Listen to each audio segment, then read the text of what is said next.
જીને ભક્તિર દિને દિને સદા મેસ્તુ ભવે ભવે. મહામંગલકારી મહાપ્રભાવશાળી શ્રી વર્ધમાન સક્રસ્તવ હરિયન પરમાત્માના 273 વિશેષણોમાંથી અત્યાર સુધીમાં આપણે 254 જેટલા વિશેષણોનો સ્વાધ્યાય કર્યો. બાકી રે કેટલા રહે છે હવે? 19 વિશેષણો અત્યારે આપણે જોઈને આજે એનું પૂર્ણાહુતિ કરવા પ્રયત્ન કરીશું. તો 255મું વિશેષણ છે પરમાત્માનું ચરાચરમ અવતે. આમ અવતે છે ને સંધિ છૂટી પાડ્યું, ચરાચરમ વત્તા અવતે. ચર અને અચર. ચર એટલે ચાલી શકે, ચાલતા ત્રસજીવો. અચર એટલે સ્થાવર, પૃથ્વી કાળી પાસ. બધા એને અવતે. સંસ્કૃતમાં અવક્રિયાપદ છે. અવનો અર્થ છે રક્ષણ કરવું, રક્ષણ કરનારા.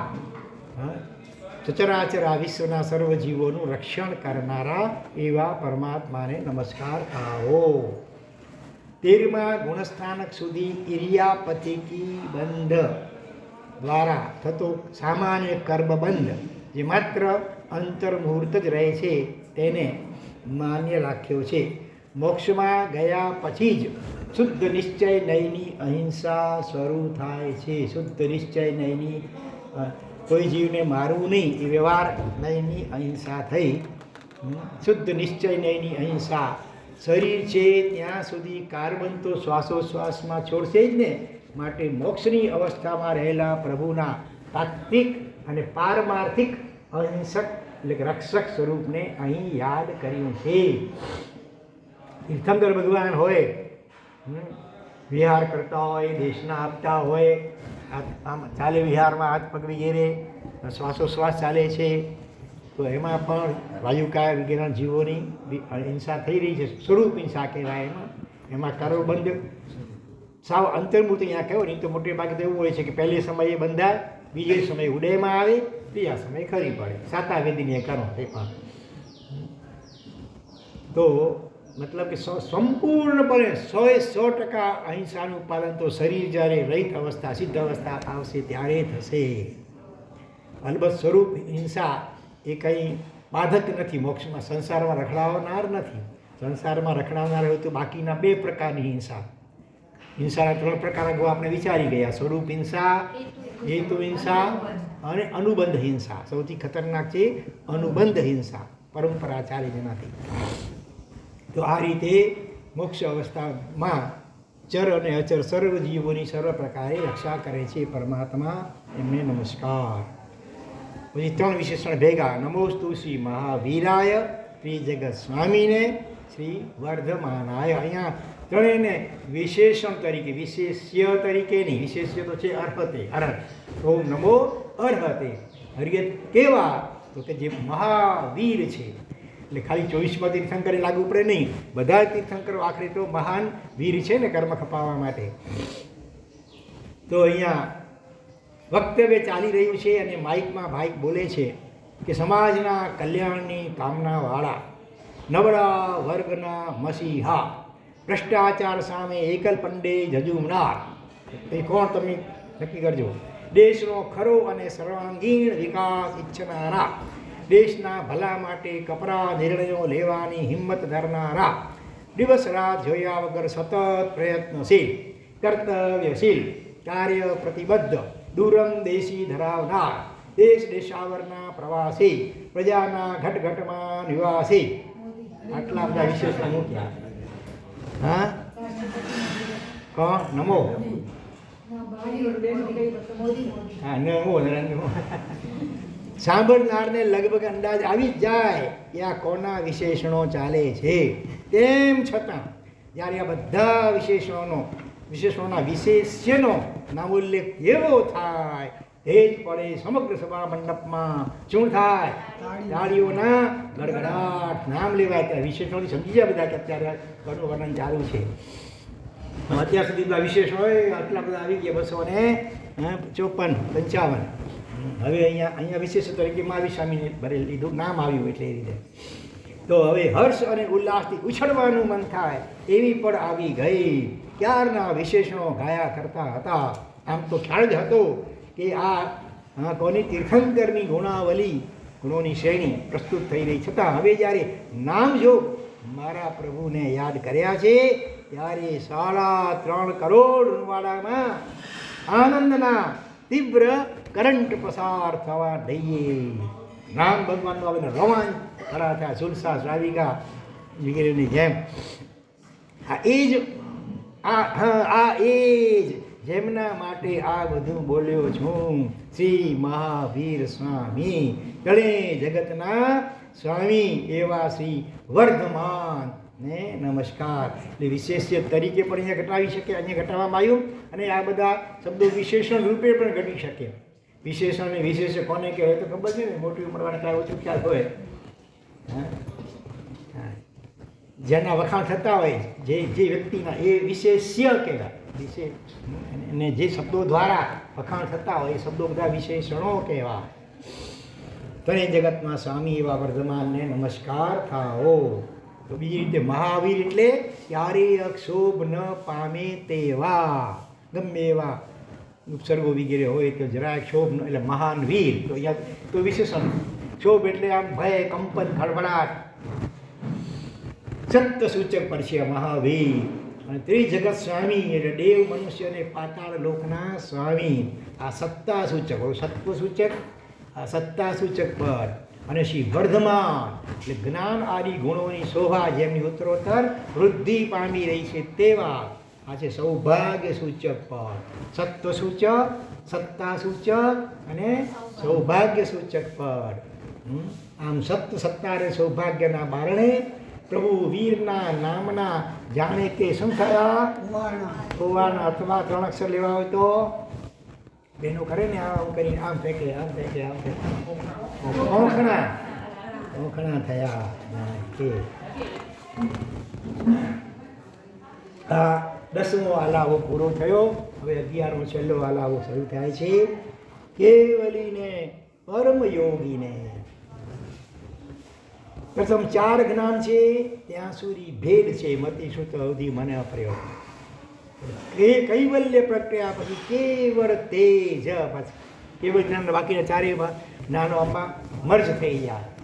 એટલે એ રીતે અભેદ. કેવલ એટલે એક જ માત્ર અભેદ કેવલીને. પ્રભુ પછી પરમ યોગીને. પ્રભુ પરમ યોગી છે, ઘરનો ખરો માલિક તે જે ઘરને છોડી પણ શકે. બરોબર. મન વચન કાયા ત્રણેય અયોગને છોડી દીધા ભગવાને. એ પરમ યોગિત્વની પ્રતીતિ કરાવે છે. તમારા પૈસાના માલિક તમે ક્યારે ગણાવો? તમે ધારો ત્યાં આપી શકો તે. બરાબર ને? છોકરાઓને પૂછવું પડે તો એટલા અંશે તમારા માલિકપણાની કચાશ કહેવાય, ખામી કહેવાય. સ્વતંત્ર, જેને જ્યાં જે રીતે વાપરી શકે તો સ્વતંત્ર. તો અહીંયા મન વચન કાયા 3 યોગો એ પણ ભગવાને લાગ્યો કે હવે મારે નથી વાપર યોગતા, તો બસ છોડી દીધા. એ ખરા માલિક કહેવાય. એટલે યોગી, પરમ યોગી ભગવાન. એ દ્રષ્ટિએ ભક્તિ માર્ગ યોગીને આ વિશેષણ પ્રક્ષિપ્ત લાગે છે. ઘણી જગ્યાએ નથી, કોઈ ચોપડીમાં આ વિશેષણ નથી. એટલે કે ચોપડીમાં છાપવું છે તો બ્રેકેટમાં, કૌંસમાં. એટલે કે જીવોના ભક્તિ માર્ગના યોગી બનવા દ્વારા પ્રભુ અહીં એક પ્રબળ નિમિત્ત કારણ રૂપ ઝળકે છે. જો પ્રભુ જ ન હોત તો ભક્તિ માર્ગ જ ન હોત તો આપણે કોની ભક્તિ કરત? આ ભીતની ભક્તિ કરત? કોની કરત ભક્તિ? તો લોકોના ભક્તિ માર્ગના યોગીને, લોકો હૃદયમાં જે ભક્તિ યોગ છે એમાં નિમિત્ત બને છે પ્રભુ, એટલે ભક્તિ માર્ગના યોગી તરીકે કયા. અને બીજી રીતે આપણે વિચારી ગયા અગાઉ, નમો સિદ્ધાણમ, સિદ્ધને નમસ્કાર કરે છે. પછી માતા પિતા પ્રત્યે પણ ભક્તિ અને આદર છે વગેરે. પછી છે વિશાલ શાસનાય, એમનું શાસન વિશાળ, હજારો લાખો કરોડો વર્ષો પણ ચાલતું હોય. નહેરુએ કેટલા વર્ષ શાસન કર્યું કોને ખબર છે? જવાહરલાલ નહેરુએ કેટલા વર્ષ ભારત પર શાસન કર્યું વડાપ્રધાન તરીકે? દિવસો ભલે યાદ હોય, ખાલી એપ્રોક્સિમેટલી વર્ષ તો કહો, કેટલા વર્ષ અંદાજે? 16 વર્ષ અને 286 દિવસ. બરાબર. એટલે પોણા 17 વર્ષ સમજી લો. ઇન્દિરાજીએ કેટલા વર્ષ? 11 વર્ષ અને 59 દિવસ. રાજીવ ગાંધીએ 5 વર્ષ અને 32 દિવસ ઘટતું જાય છે. પછી નરસિંહર આવે 4 વર્ષ અને 330 દિવસ એટલે લગભગ 5 વર્ષ. મનમોહન સિંહે 10 વર્ષ અને ઉપર વળી 4 દિવસ બીજા. ટોટલ કોંગ્રેસી આ બધા કોંગ્રેસી હતા, બરાબર. કોંગ્રેસીએ પૂરા કેટલા વર્ષ શાસન કર્યું? 64 વર્ષ. ઇન્દિરા ગાંધી અને રાજીવ ગાંધી મૃત્યુ પામ્યા પછી એમનું શાસન સંભવતું નથી. એમનું શાસન હોય ત્યારે પણ, જીવતા હતા ત્યારે પણ માત્ર ભારતમાં એનું શાસન, બરાબર, બહાર નહીં. ચીનમાં એમનું શાસન તો ત્યારે પણ સંભવતું ન હતું. ત્યારે તીર્થંકર ભગવંતોનું શાસન વિશાળ છે ને, એટલે પહેલાં નાના નાના છે બતાવવું પડે તો ખ્યાલ. 2 લીટીમાં નાની લીટી બતાવી તો મોટી લીટી કેટલી મોટી છે ખ્યાલમાં આવે. તીર્થંકર ભગવંતોનું શાસન તેમના નિર્વાણ પછી પણ રહે છે, બરાબર ને. ભગવાન મારી સમક્ષમાં ગયા તો એનું શાસન ટોટલ બધું 21,000 વર્ષ ચાલવાનું. પ્રભુ વીરનું શાસન તેમના નિર્વાણ પછી પૂરા 21,000 વર્ષ સુધી રહેશે. તીર્થંકરનું શાસન કેટલા ક્ષેત્રમાં હોય? પૂરા 2.5 દ્વીપમાં. અલગ તીર્થંકરોને પૂછાય. ભરત, ઐરવત અને મહાવીરે બધું તીર્થંકરના શાસનથી પ્રભાવિત છે. દેવલોકોમાં તીર્થંકરનું ડાયરેક્ટ શાસન ભલે નથી, પણ ઇન્દ્રોની ભક્તિ એ ખાતરી અપાવે છે કે ત્યાં પણ તીર્થંકરની સર્વોપરિતા સાદર સ્વીકૃત છે. તો ઇન્દ્રો પણ ભગવાનના ભક્ત હોય એ દ્રષ્ટિએ. નારકના જીવો પણ કલ્યાણક વગેરેમાં આનંદિત અને વિસ્મિત બને છે અને ક્યારેક તો સમ્યક્ત પણ પ્રાપ્ત કરે છે. નરકમાં પણ સમ્યક્ત થઈ શકે, ચારેય ગતિમાં થઈ શકે છે. તો હજારો લાખો વર્ષોના કાળખંડમાં વ્યાપેલું શાસન શબ્દે ભગવાન બીજા અજીતના ભગવાન વચ્ચે કેટલો કાળ? લગભગ 50 કરોડ સાગરો, 50 લાખ કરોડ સાગરો પંપ સુધી વચ્ચો કાળ ઋષભ ભગવાનનું શાસન ચાલતું રહ્યું. મનુષ્ય લોક ઉપરાંત ઉર્ધ્વ અને અધોલોકમાં પણ આદર અને આસ્થાથી વિસ્તરેલું છે શાસન. એટલે વિશાળ શાસન આ વિશેષણ છે ભગવાનનું. પ્રભુના નિર્વાણ બાદ પણ ચાલુ રહેતું પ્રભુનું શાસન અને તીર્થંકરોની શ્રેણીઓ દ્વારા તો સંકલિત રીતે ચાલતું. સાહેબ પછી એક તીર્થંકર એકલું ચાલતું હોય ને બીજાનું વળી પછી શરૂ થાય. ખાલી વચમાં થોડો આંતરો પડ્યો હતો ત્યાં સુવિધિનાથ ભગવાનના સમયમાં અને બીજા પણ અમુક સમયમાં. હા, માવડીમાં તો છે મોજા 20 તો હોય જ છે. પ્રભુના અતિશયોના પ્રભાવે ઋતુચક્ર ઉપર પણ ભગવાન બધી ઋતુઓ પણ અનુકૂળ થઈ જાય ભગવાન જ્યારે હોય ત્યારે. સમગ્ર પ્રકૃતિ ઉપર પણ શાસન. આ છે પ્રભુનું વિશાળ શાસન અને એમાં આપણો જન્મ થયો છે. એટલા આપણે ભાગ્યશાળી. એ શાસનને સમજીએ અને એ શાસનના મર્મને બને એટલું હૃદયમાં જીવનમાં એપ્લાય કરવા માટે પ્રયત્ન કરીએ. શાસન એટલે આજ્ઞા, બરાબર. ભગવાને આજ્ઞા નથી કે ઉપદેશ આપ્યો છે, પણ એ ભક્તો હોય એને એ ઉપદેશને પણ આજ્ઞા રૂપે જ સ્વીકારે. હોંશે હોંશે આણા એ ધમ્મો, આજ્ઞામાં ધર્મ છે. પછી વિશેષણ આવે છે સર્વ લબ્ધિ સંપન્નાય.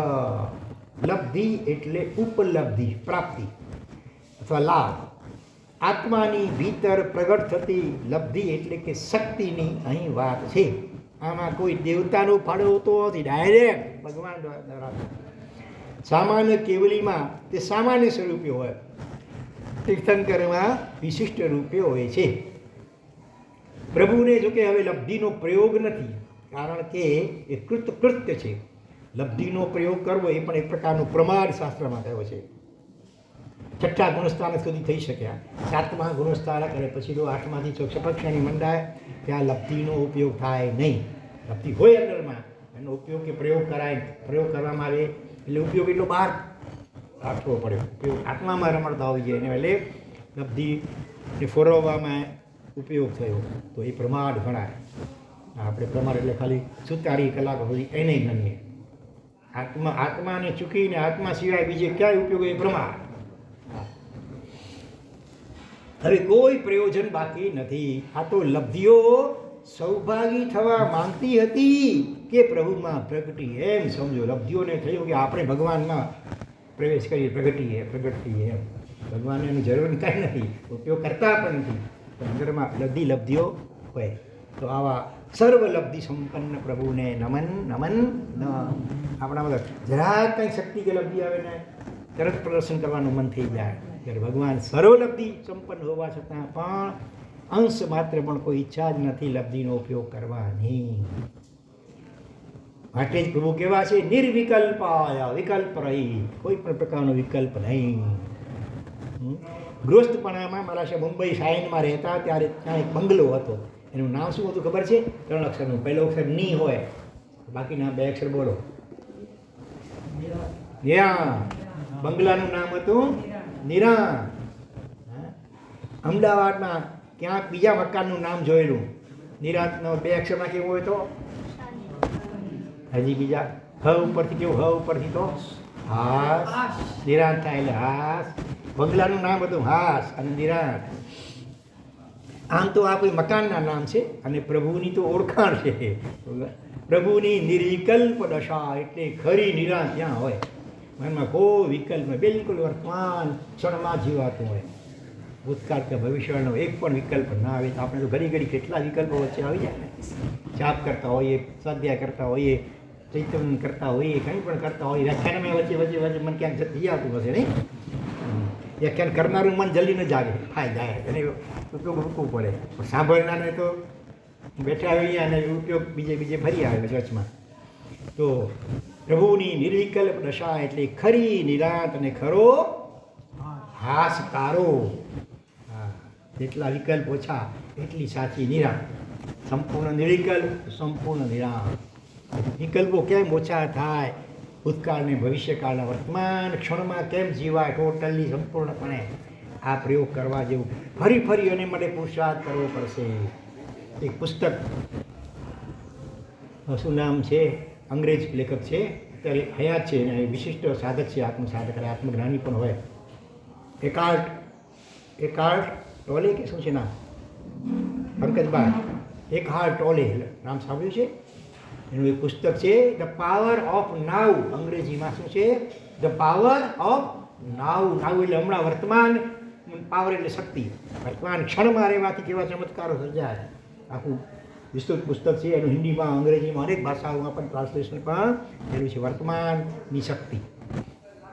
એટલે આ ફરી ફરી સતત 24 કલાકની સાધના. 24માંથી ઊંઘમાં જવા દો, બાકીના કલાકોમાં સતત નિરીક્ષણ કરવાનું. હા, અત્યારે શરીર તો અહીંયા બેઠું છે, શરીરથી તો અમુક ક્રિયાકાર થાય છે, પણ મન એમાં છે કે બીજે ક્યાંય છે બરા, અને બીજે ક્યાં હોય મોટે ભાગે બીજે ક્યાં વધારે હશે. જેવું ખ્યાલ આવે એટલે તરત પાછું જોડવાનું, વળી છટકશે, વળી જોડશો, વળી.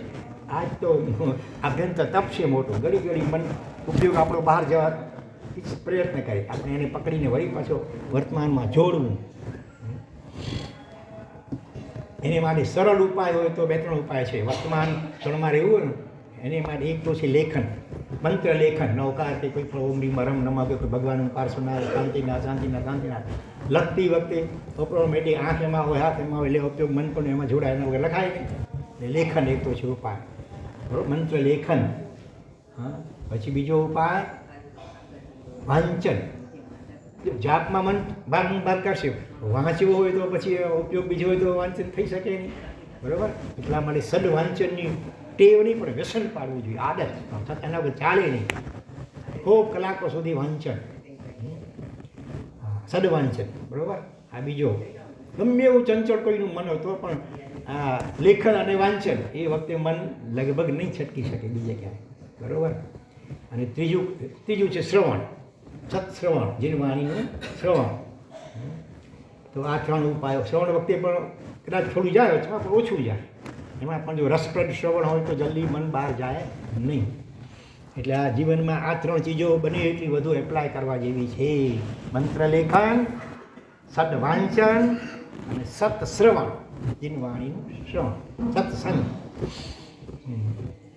તો આ રીતે આ જગતમાં પ્રભુનો કોઈ પણ વિકલ્પ નથી, માટે પણ પ્રભુ નિર્વિકલ્પ. 2 રીતે, અજ્ઞાનના ચિત્તમાં કોઈ વિકલ્પ નથી અને ભગવાન કે બીજો ઓપ્શન. વિકલ્પ એટલે ઓપ્શન પણ થાય ને, ભગવાનની બરોબરીમાં આવી શકે એવું બીજો કોઈ ઓપ્શન નથી. ચાલો કે ભગવાનને છોડીને બીજાને પકડીએ એવું બીજું. દુનિયામાં દેવદેવી ઘણા છે, ઇન્દ્રો પણ છે, પણ દેવાધિદેવ હોય તો હરિહંત પરમાત્મા.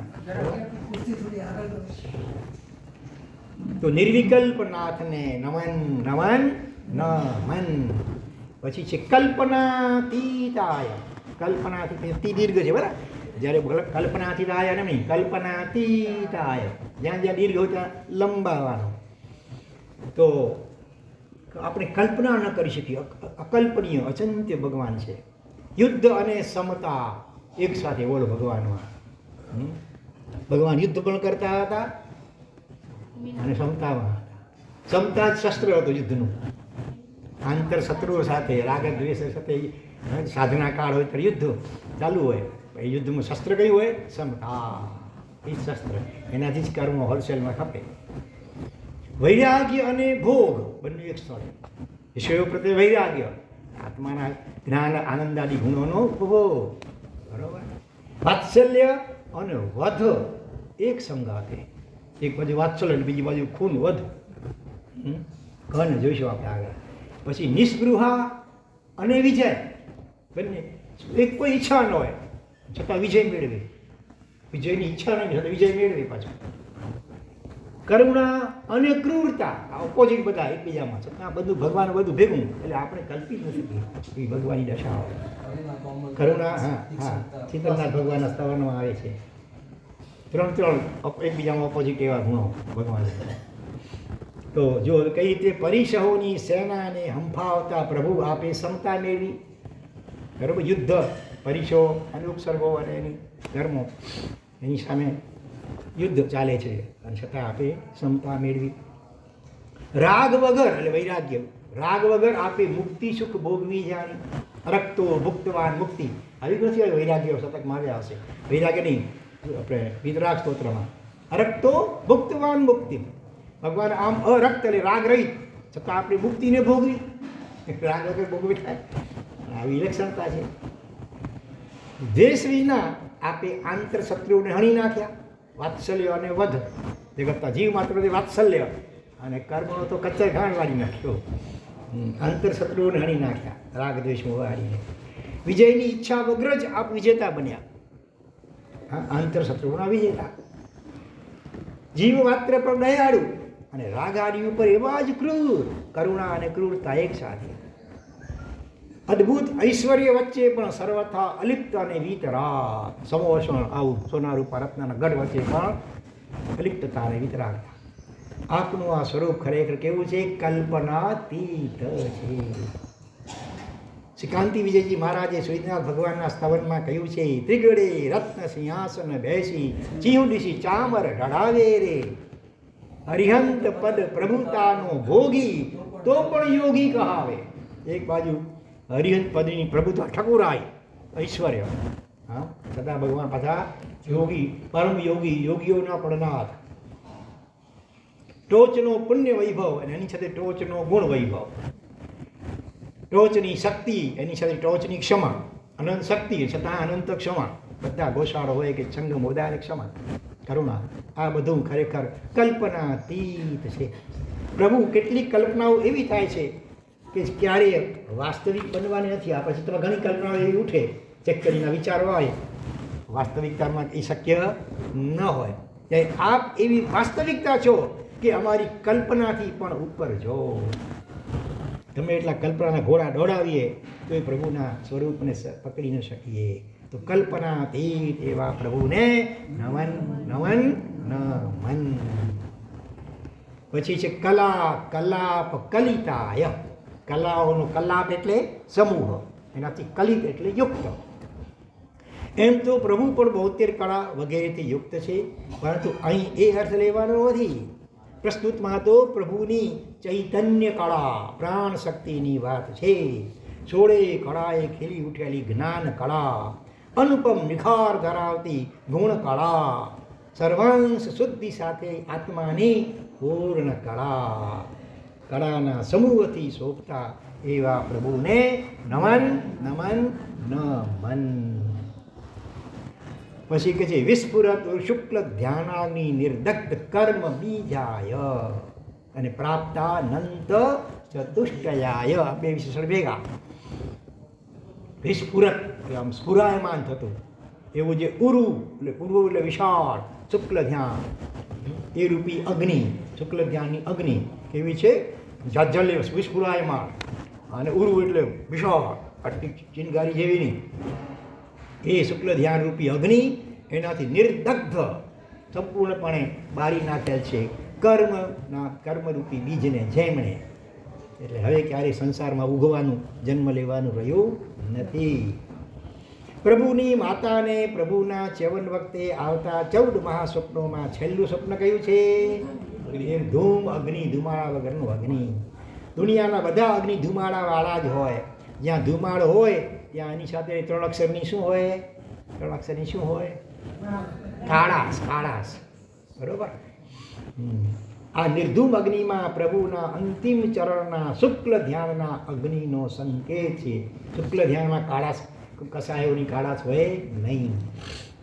કોઈ પણ પૂતગલ કે શુભ અશુભ પર્યાયમાં મન ન હોય ત્યારે શુક્લ ધ્યાન પ્રગટે છે. સમજ્યા ફરીથી? મનમાં કોઈ પણ પ્રકારના પૂતગલનો પણ વિચાર ન હોય, અથવા શુભ કે અશુભ કાંઈ જ ન હોય, શુદ્ધ હોય. શુભ વિચાર, સારો વિચાર પણ ન હોય. સવી જીવ કરવું, શાસન રસી, એ વિચારમાં ત્યાં ન હોય શુક્લ ધ્યાન વખતે, બરોબર. ત્યારે શુક્લ એટલે એમાં સીધી નિર્વિકલ્પ આત્મા દશામાં, આત્માના ગુણોમાં, આનંદ વગેરેમાં રમણતા હોય. કોઈ વિચાર વિકલ્પ ન હોય. સ્વાધ્યાય અને પર્યાયોનું ચિંતન વગેરે ધર્મ ધ્યાનમાં આવે, શુભ ધ્યાનમાં આવે, બરોબર. શુક્લ ધ્યાન માત્ર કર્મ ક્ષય માટે છે. ધર્મ ધ્યાનથી પુણ્ય બંધાય, શુક્લ ધ્યાનમાં તો કર્મ સફળ. વાસ્તવમાં ઔષધ એ શુક્લ ધ્યાન માટે છે. પ્રભુ છેલ્લે શુક્લ ધ્યાનની ચરમ સીમાએ છે. શુક્લ ધ્યાનના 4 પાયા હોય. આદ્ય 8 થી 11 મેં, 13 મેં, દ્વિતીય 12. 8માં ગુણસ્થાનકથી સપક્ષની મંડાય ત્યારે શુક્લ ધ્યાનની શરૂઆત થાય, જે આ કાળમાં શક્ય નથી, બરાબર. આ ખરેખર શુક્લ ધ્યાન, એનું સેમ્પલ, એની થોડીક આંશિક એના એ જુદી વાત છે. બાકી ખરેખર શુક્લ ધ્યાન શાસ્ત્રીય દ્રષ્ટિએ તો 8મા ગુણસ્થાનકથી 11મા ગુણસ્થાનકમાં હોય. પ્રભુ મુનિ સુવ્રત છે ને, એમાં 4 પ્રકારના ધ્યાન, આર્ત ધ્યાન, રૌદ્ર ધ્યાન, ધર્મ ધ્યાન, શુક્લ ધ્યાન, દરેકના 4 પ્રકાર. એમાં શુક્લ ધ્યાનમાં કહ્યું કે આદ્ય એટલે પહેલો પ્રકાર શુક્લ ધ્યાન. ત્યારે 8 થી 11 મેં, 8મા ગુણસ્થાનકથી માંડી અને 11મા ગુણસ્થાનક સુધી હોય. 13 મેં દ્વિતીય, બીજો પ્રકાર શુક્લ ધ્યાનનો.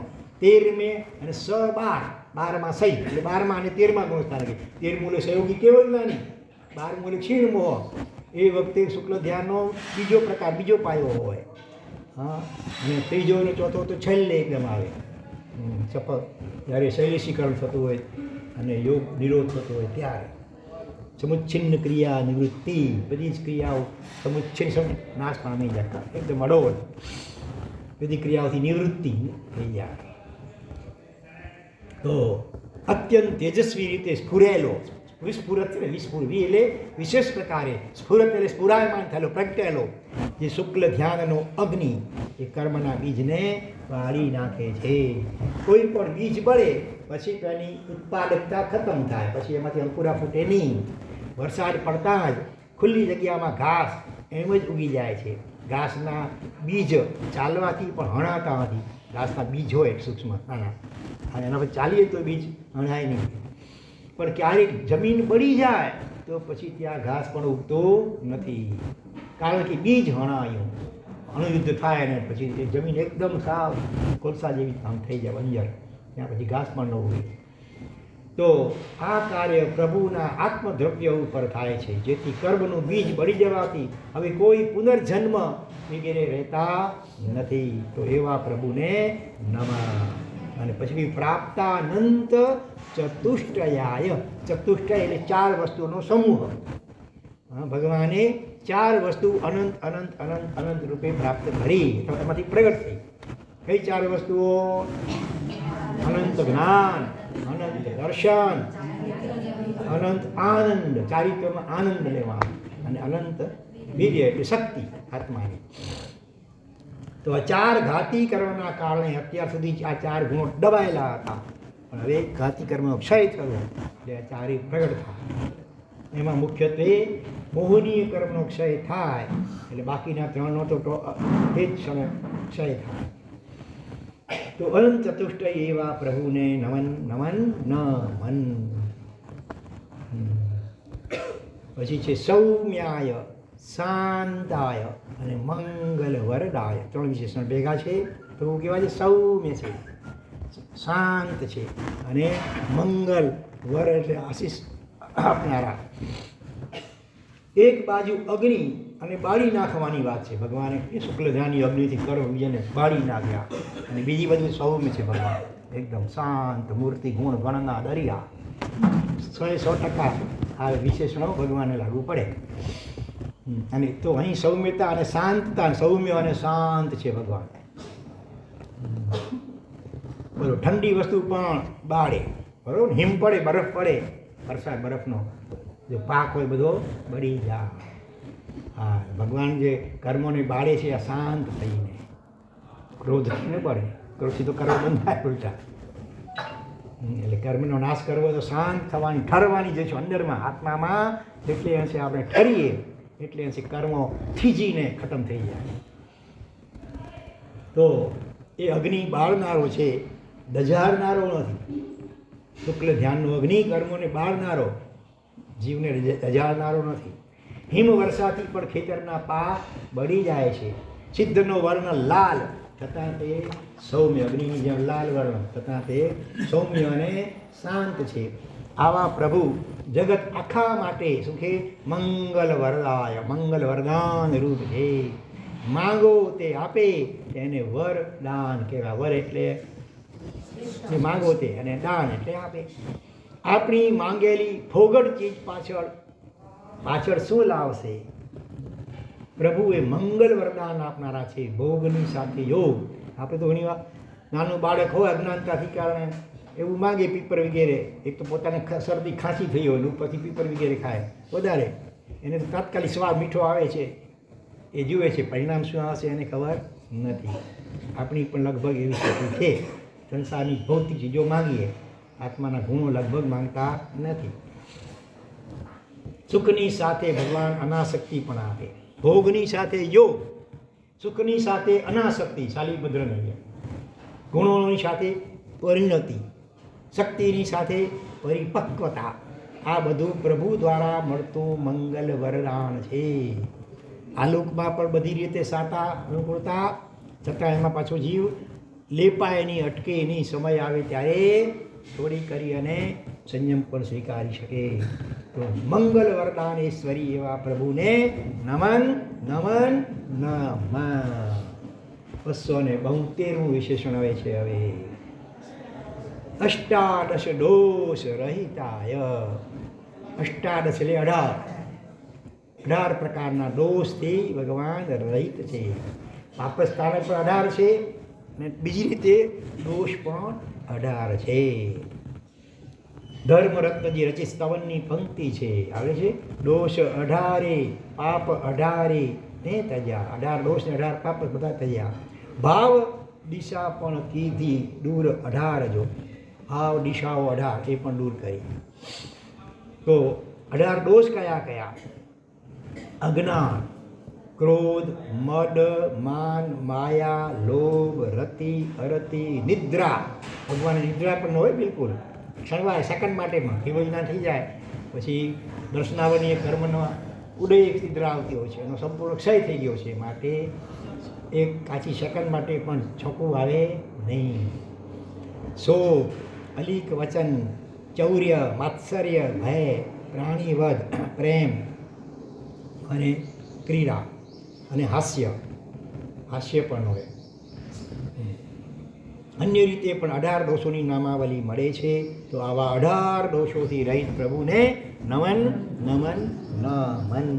મુખ્યત્વે તો મોહનીય કર્મની પ્રકૃતિઓને કારણે દોષો ઉત્પન્ન થતા હોય છે વધારે, અથવા ઘાતી કર્મના ઉદયથી. છેલ્લું વિશેષણ આવે છે હવે. સંસ્કૃત વિશ્વ સમીહિતાય સ્વાહા. ઉદાર અને શ્રીમંત બંને શબ્દો શેની સાથે સંકળાયેલા છે? ધન સાથે. ધન જેની પાસે ઘણું હોય તો શ્રીમંત પણ કહેવાય, અને પાછી પાછળ દાનેશ્વરી પણ કદાચ હોય તો ઉદાર પણ કહેવાય. છતાં શ્રીમંત કરતાં ઉદાર શબ્દ એ વધુ કેવો છે? કેચી, CATCHY, કેચી એટલે કે ગ્રાહ્ય. શ્રીમંત હોય અને ઉડાર ન હોય તો આપણને શું લાભ? ભાગ્યશાળી હોડીનો લાભ લે છે ને, શ્રીમંત પણ છે ને ઉડાર પણ છે. તો સમર્થ અને પરાર્થ શબ્દોમાં પણ આવું છે. સમર્થ એટલે શક્તિશાળી હોય, પણ પરાર્થ એટલે પરોપકાર કરવાની ભાવના ન હોય તો પછી એની શક્તિનો આપણે શું લાભ? વ્યક્તિ સમર્થ હોય પણ સ્વાર્થી હોય, જો પરોપકારી ન હોય તો મને શું મતલબ? મને એટલે કોઈ પણ જીવ બીજાને. છેલ્લા વિશેષણમાં આ ભેદ છતો થઈ જાય છે. વિશ્વના જીવોનું જે કાંઈ પણ મનોવાંછિત, ઈચ્છિત કે સમિહિત હોય એ બધાને પાર પાડનાર પ્રભુ છે. સંસ્કૃત વિશ્વના બે અર્થ, વિશ્વની જગત પણ થાય અને વિશ્વનો અર્થ બધા પણ થાય. બધા જીવોના બધા સમિહિત, સમ વત્તા ઈહિત, ઈહિત એટલે ઈચ્છિત, સમ્યક પ્રકાર ઈચ્છિત, અને સંસ્કૃત એટલે પૂરા પાડનાર, આપનાર. તો આ વિશ્વમાં પુણ્યની નબળાઈથી કંઈક ન્યૂનતા હોય, પરંતુ પ્રભુ ત્યાં ટેકો પૂરે છે. ત્યારે જીવ પ્રભુ સાથે કનેક્શન જોડે તો પછી કહે છે બીજું અર્થ એ પણ થઈ શકે કે સંસ્કૃતનો અર્થ સરકી ગયા છે. શ્રુક્રિયા પર સમ્ય પ્રકાર શ્રુત ખરી પડે છે, સરકી ગયા છે. શું? વિશ્વ એટલે બધી જ સમિહિત ઈચ્છાઓ. ભગવાન કોઈ કહેતા કોઈ ઈચ્છા રહી નથી, બધી ઈચ્છાઓ ખરી પડી. સમગ્ર ઈચ્છાઓ જેની ખરી પડી છે એવા પ્રભુ. પ્રભુના છેલ્લા વિશેષણ પછી હવે સ્વાહા શબ્દ છે. સ્વાહા એટલે સમર્પણનો મંત્ર છે. છેલ્લે જાણે એમ કહી દીધું કે આવા પ્રભુને હું મારી જાત સમર્પિત કરું છું. ફળ નૈવેદ્ય ભલે અર્પણ કરો, પણ પોતાની જાતનું સમર્પણ કરું એ સૌથી અઘરું છે અને સૌથી મહત્વનું પણ છે. શક્રસ્તવની બાંધણી પણ ગજબની છે. ઓમ નમો અર્હતેથી પ્રારંભીને શ્રેણીબદ્ધ પરિચાય એટલે ભગવાનનો પરિચય આપનારા, ભાવવર્ધક, મહિમા દર્શક અને આકર્ષક એવા વિશેષણોથી પરિચય આપતા છેલ્લે પ્રભુ સાથે જાણે પરિણય કરાય છે. લગ્ન પેલા પરિચય થયો, આજકાલની ભાષામાં હોય ને, પહેલાં મિટિંગ થાય, ઓળખાણ થાય, ચેટિંગ થાય, ડેટિંગ થાય, પછી લગ્ન થાય તેને પણ થતો હોય, બધું કર્યા પછી રિજેક્ટ થઈ જાય. અહીંયા તે નથી. એટલા પરિચય કર્યો આટલા દિવસો કે મહિનાઓ સુધી આપણે ભગવાનના વિશેષણો દ્વારા. હવે ભગવાન સાથે લગ્ન કરવા છે કે નહીં? વૃષભ જીનેશ્વર પ્રીતમાં માહરો ઓરમ ચાહુરે ખંડ, એ ભાવ હોય અંતરમાંથી જાગૃત થવો. આટલા વિશેષણો સાંભળ્યા પછી અંદરમાં આ ભાવ જાગૃત થવો જ જોઈએ. તો ઓળખવાથી પ્રારંભ થયો અને ઓગળવામાં પૂર્ણાવતી. આપણા વિશેષણો દ્વારા ભગવાનની ઓળખાણ મેળવી. હવે ભગવાનમાં ઓગળી જઈએ, વિલીન થઈ જઈએ, આપણા અહંકારને નામ શેષ કરી લઈએ, ભગવાન સાથે એક મેઘ થઈ જઈએ, તો આપણે આ બધું સાંભળ્યું, વાંચ્યું એ સાર્થક થાય. અઘરું છે, સહેલું નથી, પણ થોડું રોજ ઓગળવાનું ચાલુ રહેવું જોઈએ. એમ કરતાં કરતાં બરફ ધીરે ધીરે પીગળે ને, એમ કરતાં કરતાં એની સંપૂર્ણ પીગળી જાય. તો નમન પ્રભુને, નમન શક્ર સ્તવને. પ્રભુ એક ઈચ્છા પૂરી કરજે. કઈ ઈચ્છા? બોલો. એ મારી ખાલી જગ્યાને ખતમ કરજે, મારી ઈચ્છાઓને ખતમ કરજે, મને કોઈ ઈચ્છા ન રહે બહાર. એટલી મારી છેલ્લી ઈચ્છા છે. એવું પણ ઈચ્છા રહી તો બનું. અને ત્યાર પછી હવે મંત્ર આવે છે. ઓમ હ્રીમ શ્રીમ અર્હમ નમઃ. પાંચે પરમેશીના પ્રથમ અક્ષર સ્વરૂપ ઓમકાર. અર્યંતનો પહેલો અક્ષર અ. સિદ્ધ માટે બીજો શબ્દ છે અશરીરી. તો અશરીરીનો પહેલો અક્ષર લઈએ અ. અ વત્તા અ બરાબર આ થાય. સૂર્ય વત્તા અસ્ત હોય તો સૂર્યાસ્ત થાય. પછી એમાં વળી આચાર્યનો પહેલો અક્ષર આ મળે, બે આ ભેગા થાય તો એક આ થઈ જાય. વિદ્યા વત્તા આલય. વિદ્યા દ્યામાં આ છે, એમાં આલયનો આ ભરીને એક જ આ થઈ ગયો, વિદ્યાલય. પછી એમાં ઉપાધ્યાયનો પહેલો અક્ષર ઉ મળે, આ ને ઉ મળીને ઓ થાય. જેમ અ ને એવું મળીને પણ ઓ, સૂર્યોદય. સૂર્ય વત્તા ઉદય, સૂર્યોદય. બરાબર? તો એમ આ ને એવું મળીને પણ ઓ થાય. અને પછી સાધુ માટે મુનિ શબ્દ છે, એને પહેલો અડધો અક્ષર લઈ લો, વ્યંજન મ. ઓમ. ઓમકારમાં પંચ પરમેશ્વર સમાવેશ છે. બીજી બાજુ ઓમકાર એ શાંતિનો મંત્ર પણ છે. હા, ઓમકારને બધા જ ધર્મો માને છે કે આ બીજા સ્વરૂપે. હિન્દુઓ એમાં બ્રહ્મા વિષ્ણુ મહેશનો સમાવેશ કરે છે, ઉ ને મ, એનો ઓમ થાય, બ્રહ્મા વિષ્ણુ મહેશ. મુસલમાનો અને ક્રિશ્ચિયનો એને આમીન, ઓમનો અપભ્રંશ કરીને આમીન તરીકે સ્વીકારે છે. એકંદરે ઓમકાર એ લગભગ બધા ધર્મોને સ્વીકાર્ય છે. અને રિંકાર એ ત્રૈલોક્ય બીજ છે, અથવા રિંકાર શક્તિનું બીજ છે. રિંકાર એ પદ્માવતી માતાનું બીજ છે મંત્ર. રિંકારમાં ઋષિમંડળમાં 24 તીર્થંકર ભગવંતોની સ્થાપના કરવામાં આવે છે. અને શ્રીમકાર એ શ્રી લક્ષ્મી, જ્ઞાનરૂપી લક્ષ્મીને સૂચવતો બીજાક્ષર છે, અથવા સમૃદ્ધિનો બીજ સૂચક બીજાક્ષર છે.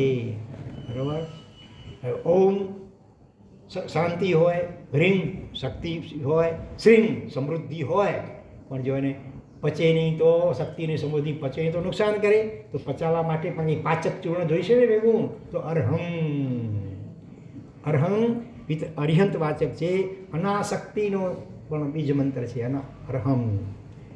શાંતિ હોય, શક્તિ મળે, સમૃદ્ધિ મળે, અને એ પાસે એની બધા મળે છતાં પણ સાથે અનાશક્તિ મળે, શાલીભદ્રની જેમ. અને નમસ્કાર, નમઃ સમર્પણ ભાવ સૂચક બીજ મંત્ર છે. તો ઓમ હ્રીમ શ્રીમ અર્હં નમઃ આ મંત્રની અહીંયા શક્ય હોય તો 5 માળા, અથવા છેવટે 1 માળા, અથવા છેવટે ટાઈમ ઓછો હોય તો છેવટે નાની માળા 27 વખત આપણે દેરાસરમાં બોલીએ છીએ. ઓમ હ્રીમ શ્રીમ અર્હં નમઃ આ મંત્ર બહુ મહત્વનો મંત્ર છે. રોજ ખરેખરનો જાપ કરવા યોગ્ય છે. આ મંત્ર અલગ અલગ 4-5 રીતે બોલી શકાય. ઓમ હ્રીમ શ્રીમ અર્હં નમઃ. હવે એક બીજ મંત્ર ઘટાડતા જાઓ. ઓમ હ્રીમ શ્રીમ કાઢો અત્યારે. ઓમ હ્રીમ અર્હં નમઃ. ઓમ હ્રીમ અર્હં. આવું શાંતિ સુરી થઈ ગયા. બહુ મોટા લબ્ધિદારી હતા મહાપુરુષ. તો એ બધાને આ મંત્ર આપતા. ઓમ હ્રીમ અર્હં નમઃ. પછી હજી એક બીજ મંત્ર ઓછો કરો. ઓમ અર્હં નમઃ. ઓમ અર્હં નમઃ. ઓમ અર્હં નમઃ. હજી ઓમને રહેવાનું હોય. અર્હં નમઃ. અર્હં નમઃ. અર્હં. કાંડાગ્રહની અંદર ક્યાં શ્રાવ થઈ ગયા બોલો? આનંદજીભાઈ 12 વદ્ધારી શ્રાવક હતા. અને એ બધા એ પોતે પણ 3.5 કરોડ વખત અર્હં નમઃ મંત્રનો જાપ કરેલો. શરીરના રૂવાડા કેટલા છે? 3.5 કરોડ કહેવાય. રૂવાડે સંસારની અર્થકામની વાસના જામ થઈ ગઈ છે, એને સાફ કરવા માટે 3.5 કરોડ વાર અર્હં નમઃનો જાપ. રોજની 70 માળા ગણાય. નાનકડો મંત્ર અર્હં નમઃ અર્હં. તો 15 વર્ષે એમણે ગણિત કરેલી 3.5 કરોડ જાપ પૂરો થાય. 15 વર્ષ લાગે. રોજની 70 માળા અર્હં નમઃ મંત્રની ગણો તો. બરાબર. હજી શોર્ટ કરવું હોય તો અર્હં અર્હં અર્હં અર્હં અર્હં અર્હં અર્હં અર્હં. ધીરે ધીરે ધીરે સંકોચિત ચિત્તને એકદમ સૂક્ષ્મ બનાવવું છે ને. સૂક્ષ્મ શરૂઆતમાં મોટો કરો, ધીરે ધીરે એક બીજ મંત્ર ઘટાડતા જાઓ, અને ચિત્ત વધુ ને વધુ સૂક્ષ્મ બનતું જાય. છેલ્લે પછી અર્હંમાં ઓગળી જવાનું, અર્હંમય બની જવાનું. છેવટે શાંત, મંત્ર પણ શાંત થઈ જાય. શરૂઆતમાં ભાષ્ય બોલીને, પછી હોઠ ફફડે, જીભ હાલે, અવાજ બહાર ના આવે, પોતે જ માત્ર સાંભળે, બીજાને ન સંભળાય.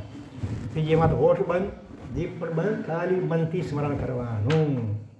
અને પછી તો એ સ્મરણ કરતાં કરતાં જેનું સ્મરણ થાય છે એ અર્હંમય જીવ બની જાય, બિલકુલ નિર્વિકલ્પ થઈ જાય.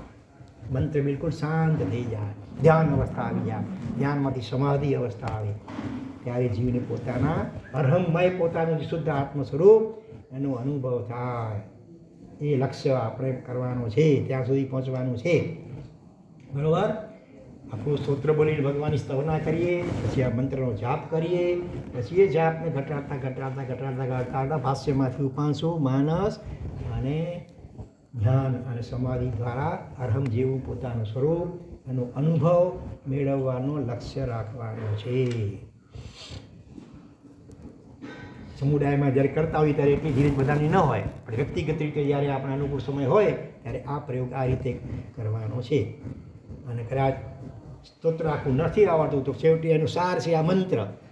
આ દહીં હતી આખી જે 273 વિશેષ, અને હવે મથીને માખણ નીકળી ઓમ રીમ સીમ હરમ નમઃ, એને ગરમ કરો તો પછી ઘી બને અરહમ, અને એ પછી શક્તિ રૂપે વ્યાપી જાય એટલે અરહમ, જીવ પોતે અરહમ બની જાય. ત્યાર પછી અહીંયા સુંદર મજાના 5 શ્લોકો મૂકવામાં આવ્યા છે. લોકોત્તમો નિષ્પ્રતિમસ્ત્વમેવ ત્વં શાશ્વતં મંગલમપ્યધીશ ત્વામેકમર્હં શરણં પ્રપદ્યે સિદ્ધર્ષિ સદ્ધર્મમયસ્ત્વમેવ. ચત્તારી મંગલમ, ચત્તારી લઘુત્તમા, ચત્તારી શરણં પ્રપદ્યામિ આવે છે ને આખો પાઠ છે, એનો સાર આ એક શ્લોકમાં આવી ગયો. ભગવાન આપ કેવા છો? લોકોત્તમો, લોકમાં લઘુત્તમાનો આગળ આવી ગયો, લોકમાં ઉત્તમ. એની માટે આપણે 10 વિશેષ 10 મુદ્દાઓ વિચાર્યા હતા અગાઉ. ભગવાન લોકમાં ઉત્તમ કઈ રીતે છે એના 10 કારણો. નિષ્પ્રતિમઃ એટલે અજોડ, એના તુલ્ય બીજો કોઈ નહીં હોય. એ કોણ? તમેવ, ભગવાન તમે જ આ જગતમાં ઉત્તમ અને અજોડ કોટીના છો. તમ શાશ્વતમ મંગલમ અપી ઈશ, હે અધીશ પરમાત્મન આપ શાશ્વત મંગલ રૂપ છો. કોઈ પણ કાર્ય કરવું હોય તો પ્રભુનું નામ સ્મરણ કે નમસ્કાર કરીને શરૂઆત કરવાની. એ ભાવ મંગલ કહેવાય. દહીં ખાઓ, ગોળ ખાઓ, પનિયારી સામે મળે, ગાય સામે મળે વગેરે વગેરે બધા શુભ શકુન, એ દ્રવ્ય મંગલ કહેવાય. પ્રભુનું નામ સ્મરણ કે ભગવાનને દક્ષિણાંતરણ આપીને પછી પ્રેરણા કરીએ, બધું ભાવ મંગલ કહેવાય. તો તામેકમર્હં શરણં પ્રપદ્યે, હે અર્હં તમને જ એવ એટલે જકાર, તમને એક તમારું જ એકમાત્ર શરણને હું પ્રપદ્યે એટલે હું સ્વીકારું છું. બરોબર ને? તો ગંગા ગયે ગંગારાસ ને જમના ગયે જમનારાસ નચાય, એ જકાર કર્યો તમારું જ, એનો મતલબ બીજા હવે કોઈનું નહીં. દેશો તો તુમ શું ભલું, બીજા તો નવી આચ હોય. આપ કેવા છો? સિદ્ધર્ષિ સદ્ધર્મમયસ ત્વમેવ, ત્વમેવ એવ એટલે જકાર, તમે જ કેવા છો? સિદ્ધ ઋષિ અને સદ્ધર્મ, દેવ ગુરુ ધર્મ આવી ગયા. સિદ્ધથી અરિહંત અને સિદ્ધ બને લઈ લો, ઋષિથી આચાર્ય મુનિ આચાર્ય ઉપાધ્યાય સાદું લઈ શકાય, અને સદ્ધર્મ તો છે ધર્મ, દેવ ગુરુ ધર્મ ત્રણેય આપ છો મારા. આપણે આગળ પણ આવશે દેવો ધર્મો ગુરુ પરા. પ્રભુ આપ લોકોત્તમ છો, આપ અપ્રતિમ છો. આપને કોની ઉપમા આપી? જેમ કે સમુદ્રની કોની સાથે ઉપમા આપી? સમુદ્ર તો જેવો સમુદ્ર જ ભાઈ. આપ જ આપની જેવા છો. કામ ચલાવું મંગલોથી સુખનોથી સર્યું. હવે તો આપ શાશ્વત મંગલ રૂપ છો, આપ સિદ્ધ રૂપ છો, ઋષિ એટલે આચાર્ય ઉપાધ્યાય સાધુ રૂપ છો, સદ્ધર્મ રૂપ છો. હું આપનું જ શરણ સ્વીકારું છું. બરોબર? આ રીતે ચત્તારી મંગલમ, ચત્તારી લઘુત્તમા, ચત્તારી શરણં પ્રપદ્યામિ એ વાત આવી ગઈ. પછી બીજો શ્લોક છે અત્યંત સમર્પણ ભાવનું સૂચક. આ શ્લોક પણ સમર્પણ ભાવનો સૂચક હતો. બીજો શ્લોક પણ એના કરતાં વિશિષ્ટ રીતે ભગવાન પ્રત્યેનું અનન્ય સમર્પણ ભાવ સૂચક શ્લોક છે. ત્વમે માતા, બધા બોલજો, ત્વમે માતા પિતા નેતા, બોલો ત્વમે માતા પિતા નેતા, દેવો ધર્મો ગુરુ પર, દેવો ધર્મો ગુરુ પર, પ્રાણા સ્વર્ગોપવર્ગશ્ચ, પ્રાણા સ્વર્ગોપવર્ગશ્ચ, સત્વં તત્વં ગતિર્મતિ, સત્વં તત્વં ગતિર્મતિ. હે ભગવાન ત્વમે માતા, તમે મારી માતા છો. એટલું જ નહીં, પિતા પણ તમે છો. માતા વાત્સલ્ય વરસાવે મુખ્યત્વે, પિતા જરૂર પડે લાલાંક પણ કરે, પિતા પણ આખે એકદમ બધું હિતમાં હોય બાળકના. ભગવાન જેનું આ જગતમાં કોઈ ન હોય અનાથ, એના ભગવાન નાથ બનો, અનાથ નાથાય આગળ આવી ગયો. અને નેતા જે દોરવણી કરે, આપણે માર્ગદર્શન આપે, એ પણ મારા માટે આપ છો. બધું શું કહું? દેવો ગુરુ ધર્મો ગુરુ પર, પર એટલે ઉત્કૃષ્ટ કોટીના દેવ ધર્મ અને ગુરુ મારા માટે આપ છો. બધું શું કહું? પ્રાણ, મારા પ્રાણ પણ ભગવાન આપ છો. હજી કે સ્વર્ગ અને અપવર્ગ, મારા માટે સ્વર્ગ એટલે દેવલોક અને અપવર્ગ એટલે મોક્ષ, એ પણ આપ મળ્યા એટલે મને બધું જ મળી ગયું. સ્વર્ગ મળી ગયો ને મોક્ષ મળી ગયો. હવે મને બીજા કાંઈ જોઈતું નથી. બસ આપ મારી સાથે હંમેશા રહો. મારા મનમાં, મારા ચિત્તમાં, તો પછી મને બીજી કોઈ નરકમાં જવું પણ ચાલશે. જો ત્યાં સતત આપનું સ્મરણ મને મળતું હોય તો સત્વમ તત્વમ ગતિ વધી, તો મારું સત્વ પણ આપ છો. આપની સત્વ એટલે સત્તાર્થ પણ લીધો અહીંયા. હું સંપૂર્ણ, હા, મારી કોઈ અલગ સત્તા નથી. આપની સત્તા એટલે અસ્તિત્વમાં હું સમાઈ ગયો. આપ જ મારું તત્વ છો. એટલે આપના અમે તમામ તત્વોને જોઈ લીધા. અથવા તત્વ એટલે સાર, અર્ક. જગતમાં જાણવા જેવું, અનુભવવા જેવું હોય તો પ્રભુ જ છે માત્ર.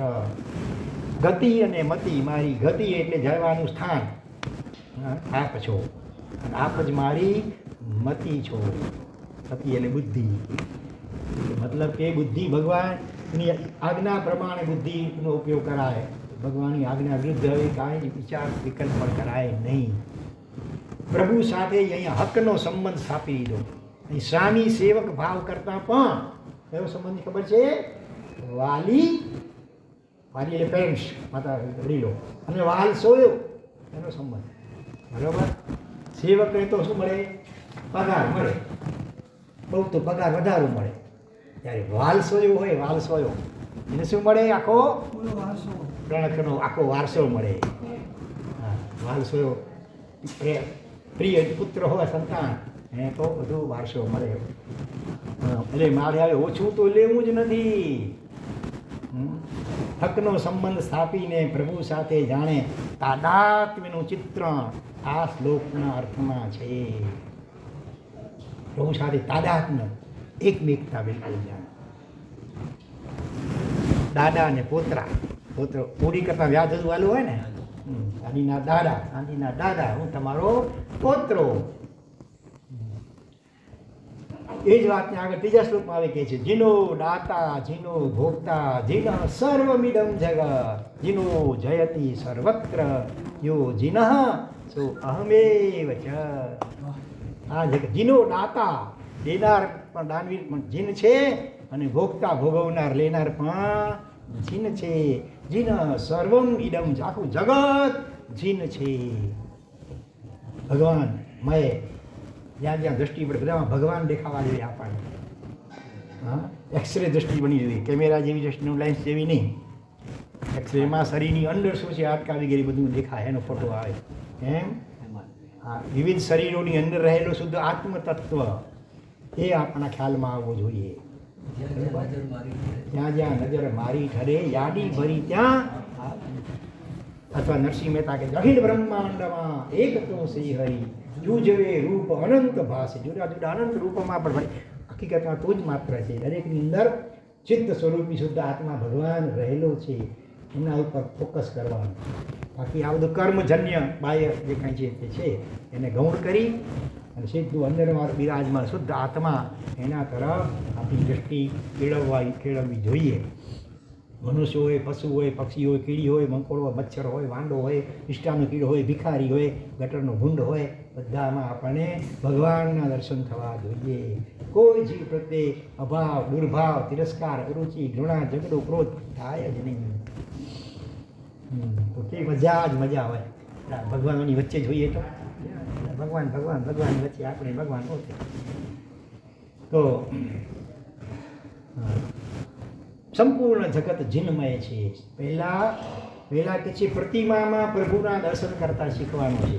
કે આ પ્રતિમાની મૂર્તિ કેવી ખાસી એ ના, આ પ્રભુ કેવા સરસ છે, આ ભગવાન કેવા સરસ છે, એ શબ્દ પ્રયોગ અને એવો ભાવ ધીરે ધીરે કેળવવાનો. પછી જીવ માત્રમાં શિવના દર્શન. આ બે તબક્કામાંથી જીવ પસાર થાય ત્યારે પછી નિજમાં જીનના દર્શન અનુભવ થાય. નિજમાં પોતાની જાતમાં જીન એટલે પરમાત્મા તત્વનો અનુભવ થાય. પહેલાં જીવ માત્ર પ્રત્યે શિવ એટલે મૈત્રી ભાવ આવે. પ્રતિમામાં પથ્થર ન જોતા, મૂર્તિ ન જોતા, સાક્ષાત પ્રભુ છે એવો ભાવ એટલે ભક્તિ આવે. પહેલાં ભક્તિ, જીવ માત્ર સાથે મૈત્રી. આ બે સિક્કાની બે બાજુ છે, બંને ભેગ જોઈએ, એમાંથી એકની બાદ બાકી ન ચાલે. ભક્તિ અને મૈત્રી હોય બંને બાજુ તો જ પછી સિક્કો ચાલે.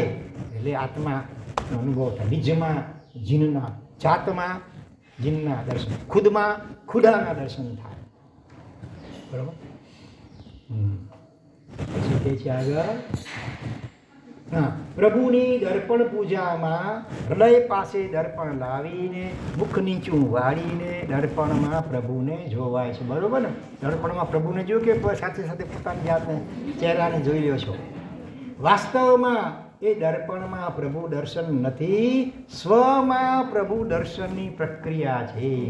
હરીશું એટલે પોતાનું હૃદય, બરાબર, એમાં પ્રભુને જોવાના છે. પોતાના હૃદયમાં પ્રભુને જોવાની આ પ્રક્રિયા છે. હૈયા પાસેનું દર્પણ એ હકીકતમાં આપણું હૈયું છે અને તેમાં પ્રભુને જોવાના છે. અહીં કંઈક એવી સંવેદના રજૂ થઈ છે. જો જીન સો અહમેવ, જે જીન છે એ હું જ છું, એ મારું જ સ્વરૂપ. જીનમાં નિજમાં કંઈ ફરક નથી, મૂળ સ્વરૂપની અપેક્ષા એ ફરક હોય તો એટલું માત્ર કે આપણે આરીશા ઉપર કપડો લાગેલો છે, કપડો હટી જાય આરીશામાં દર્શન થાય. પછી છે યત્કિંચિત કુર્મહે દેવ સદા સુકૃત દુષ્કૃતમ તન્મે નિજ પદસ્થસ્ય હમ ચહ ક્ષપયતમ જીના. હે દેવ, યત્કિંચિત કુર્મહે, યત્કિંચિત જે કાંઈ પણ અમે કરીએ છીએ, શું સદા હંમેશા, સુકૃત કે દુષ્કૃત, સારું કાર્ય કે ખરાબ કાર્ય, પુણ્ય કે પાપ, જે કાંઈ પણ કરીએ છીએ બધું આપને અર્પણ. પુણ્ય અર્પણ ને પાપને અન્મે નિજ પદસ્થસ્ય, નિજ ભગવાન પોતાના પગ ચરણ એમાં રહેલા એવા મારા પુણ્ય અને પાપ બધાને આપ ખપાવી દો. મારે પાપ પણ નથી જોઈતો ને મારે પુણ્ય પણ જોઈતું નથી. મને તો ભગવાન તમે જોયું, બસ બીજું કાંઈ નહીં. રાજા પરદેશથી આવવાનો હતો, સમાચાર મોકલ્યા રાણીઓને, બોલો શું લઈ આવું પરદેશ તમારા માટે? બધા કોઈએ સાડી મંગાવ્યું હોય, કાંઈ કંઈ ઘરેણા મંગાવ્યા, અલગ અલગ મંગાવ્યું. એક રાણી એવી હતી કે મને કાશું નથી, તમે મને જલ્દી મળો. બસ રાજા આવ્યા, જેને જે મંગાવ્યું તો બધું આપ્યું અને રાજા પોતે એની રાણી પાસે ગયા. આપણે પણ હવે આવું કરવાનું, ભગવાન તમે જોયું હોય તો બધું અમને કાંઈ જોઈતું નથી. રાષ્ટ્રપતિ ગયા હતા જેલની મુલાકાતે, અલગ અલગ કેદીનો એ પછી એક મળે છે, બોલો શું તકલીફ, બધાએ અલગ અલગ તકલીફ ગણાવી. એક રોટલા મળે, બે રોટલા મળે, એક ખોટ સાબુને મળે, બે સાબુ મળે, મચ્છર બહુ છે મચ્છરદાની મળે, બધું તથાસું થતું ગયું. છેલ્લું એક કેદી એવું નીકળ્યું કે હવે મને તમે રાષ્ટ્રપતિ છો તો દયાની અરજી મારી સ્વીકાર કરો અને જેલમાંથી જલ્દી આજે બહાર કાઢો. તથાસ્તુ. બરોબર ને? તો આપણે છેલ્લા જીવનમાંથી આગળના બધા સંસારની થોડી થોડી આગળ હોય એટલું થાય તો બસ છે. આખો સંસાર વાસ ખટકતો નથી આપણને. તો તન્મે નિજ પરસ્તસ્ય હુમ ચ ક્ષપયતમ જીના. એવો બીજો દાખલો પણ આવે છે. એક ચોર હતો, પકડાઈ ગયો હતો અને એને રાજાએ દેહાંત દંડની સજા ફરમાવી હતી, પણ છતાં રાજાની કંઈક 4 રાણીઓ હતી અને 4 રાણીઓ એક દિવસ આપવામાં આવ્યો, તમારે જે એની જેની સત્તા પમાડી હોય કરજો. હા, તો એકે એને સારામાં સારા ભોજન ખવડાવ્યા, એકદમ લેટેસ્ટ આઈટમો બધી રાજા થાય. એકે બીજીએ સારામાં સારા ઉત્તમ પાણી એમાં સેન્ટ વગેરે નાખી એનાથી નવડાવ્યા અને જરીને કપડાં પહેરાવ્યા. ત્રીજીએ પણ આવું જ કંઈ કર્યું, ઘરેણા બધા હતી ભરી ભરી દીધા. જેનામાંથી મોત લટકતું હોય એને બધાથી કંઈ સુખ શાંતિ થાય. ચોથી એ કહ્યું કે એને ખજા માફ કરી નાખો, બસ મને એટલું જોઈએ, એને જીવતદાન આપી દો. પછી પૂછવામાં આવ્યું કઈ રાણી, બીજું કંઈ ન કરે, ખવડાવે પીવડાવે કંઈ રોટ નબળા કપડાં કશું નહીં, માત્ર એને જીવતદાન અપાવ્યું. બરાબર ને? સૌથી વધારે સેવા કોને કરી? આ ચોથી રાણી કરી. તો પ્રભુ હંમેશા જે કાંઈ પણ સારા નરસા કાર્ય કરીએ છીએ, કાર્યો એ બધા આપને ચરણે ધરી દીધા છે, કારણ કે અમે જ ચરણે છીએ તમારા. એટલે અમારું બધું સારું કે નરસું પણ આપના જ ચરણે. હુમ શ, આ મંત્રોચ્ચાર દ્વારા આપ તેને ખપાવી દો. ક્ષ, ક્ષય કરી નાખો અહંકાર પૂર્વક. હમ ક્ષ એટલે જાડી ભાષામાં કહો તો હું ખપાવું છું. અમને વધુ સમજણ પડતી નથી, પણ આપની પૂજા કરતાં કરતાં એટલું શીખ્યા છીએ કે આપના ચરણે જે ધર્યું તે ક્યારે પછી અમારું ન થઈ શકે. બસ પુણ્યને ફળ નહીં તો પ્રતીક છે. હકીકતમાં પુણ્ય ને પાપ બધું. હા, પાપ ધરીએ, પુણ્ય ભગવાનને કેમ સોંપાય? પુણ્ય તો આપણી પાસે રખાય ને નહીં. મોક્ષ ત્યારે થશે, પુણ્ય પાપ બધાનો ક્ષય થશે ત્યારે મોક્ષ થશે. નારદ ઋષિ પધાર્યા હતા ધરતી ઉપર, એક માજીના ઘરે કુદરતી ગયા. માજીએ ખૂબ સ્વાગત કર્યું. હા, બાપજી હવે મને કંઈ ઉપાય બતાવો તો ખરી ઉપાન છેલ્લે મારા આત્માનું કલ્યાણ ઉધાર થાય એવું કંઈ બતાવો, રસ્તો બતાવો. તો નારદજીએ કહ્યું કે એમ કરો, તમે જે કાંઈ કરો ને, હા, કૃષ્ણાર્પણમ અસ્તુ આટલું બોલી દેવાનું બસ, એટલે બધું ભગવાનને અર્પણ થઈ જાય. ભલે ભદ્રી પરીના ભોળા હતા માજી, ઘરમાંથી સવારના કાજો કાઢ્યો બહાર, કૃષ્ણાર્પણમ અસ્તુ એમ કહેવાય છે. વૈકુંઠમાં કચરો પડ્યો, નારદજી ત્યાં બેઠા હતા. હે ભગવાન, હા શું આ કોણે કર્યું આવું? ભણસ્યો આવો. ઇન્દ્રની જેમ કોપાયમાન થઈ ગયા. ભગવાન કહે તો બોલા ડોશીમાં તમે જેને શીખવાડ્યું છે, હે આવું કરે? ભમણાજીને એને સીધી કરી. પાછા આવે ધમધમાટ કરતા નારદજી નીચે. હે માજી, આ શું કર્યું તમે? હે તમારી રોકી કૃષ્ણાર્પણમ અસ્તુ. પછી ગયા નારદજી ઉપર, ભગવાનનો ગાલ સૂજી ગયેલો હતો. ભગવાન આ શું થઈ ગયું? તમારા માયા કરતા તમે માજીને શીખવાડ્યું જે કાંઈ કરવું અર્પણ કરવાનું. તો માજીએ આ તમાજો પણ પોતાની પાસે ન રાખે, મને અર્પણ કરી દીધો, તો મને અહીં આવી ગયો. ભોળાનો ભગવાન કહેવાય ને, ભોળાનો ભગવાન હોય. બીજો એક દાખલો સરસ લાડ આવે છે. આવો અહીંયા એક હતા સાધક, ઝાડ નીચે તપ કરતા હતા એકદમ વર્ષોથી. કુદરતજી નારદજી ત્યાંથી પસાર થયા. પછી નારદજી કહે છે કે હું જાઉં છું વૈકુંઠમાં, કંઈ પૂછાવવું છે, કાંઈ સંદેશો મોકલવો છે? હા જરૂર, શું? તો જ્યારે ભગવાનને પૂછી આવજો ને કે મારો મોક્ષ નહીં, ભગવાન મને ક્યારે મળશે, ભગવાનના દર્શન મને ક્યારે થશે? ભલે કે જરૂર પાછા આવજો, હો જરૂર આવીશ. ગયા ઉપર પૂછી આવ્યા. ભગવાને શું કહ્યું? એને કહેજો કે જે આંબલીનું કેવું ઝાડ હોય જેના પાંદડા બહુ નાના નાના હોય, જે ઝાડ નીચે પોતે તપ કરે છે ને, એના જેટલા પાંદડા એટલા લાખ કલ્પો, કલ્પ એટલે બહુ મજો, કલ્પો અમને સાગરો બહુ મોટા મોટા માપ છે ને, એવું મોટું માપ, હજારો વર્ષો નીકળી ગયા. એટલા કલ્પ વીતશે પછી દર્શન થશે. નારદજીના છાતીના પાટિયા બેસી ગયા. હા ચાલો, આવા સમાચાર કેવી રીતે આપું? સારા સમાચાર હોય તો આપું જલ્દી. આ સાંભળી તો બીજા નિરાશ થઈ જશે, હતાશ હટફેટ થઈ જશે ક્યાંક. છતાં એ વચન આપ્યું છે એટલે જવું તો પડે. આવે છે પાછા. બોલો તો વાટ જોતા હતા. પધારો પધારો દેવર્ષિ પધારો. શું સમાચાર લાવ્યા? ભગવાને પૂછી આવ્યા કે હા.